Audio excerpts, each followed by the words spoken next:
La organización empezó hace ya un tiempo, los distintos talleres, cada uno de nosotros se encargó de algo. Este es un evento que se hace ya hace 9 años, y bueno, y cada año con mayor cantidad de público.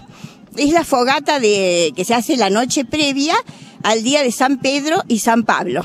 Bueno, hoy un grupo bastante importante, estuvo desde las 4 de la tarde, algunas personas más, o sea, han trabajado durante bastantes días sobre esta cuestión del fogón y que en realidad es una expresión cultural que deseamos los adultos mayores que no se pierda. Por eso invitamos a chicos jóvenes que nos ayudaron a organizar la fogata, ¿no es cierto?, a prepararla.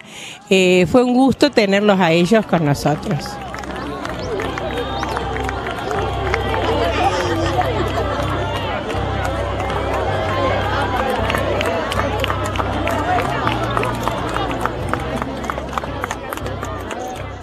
Recordar cosas que ya hemos ido perdiendo con el tiempo. Yo cuando chica las viví en mi barrio.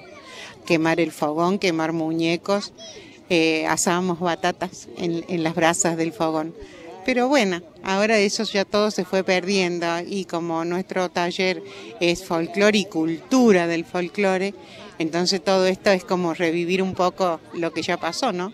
Bueno, se ha invitado a los colegios, a las instituciones barriales, como vecinales, bibliotecas, bueno, mucha gente en general.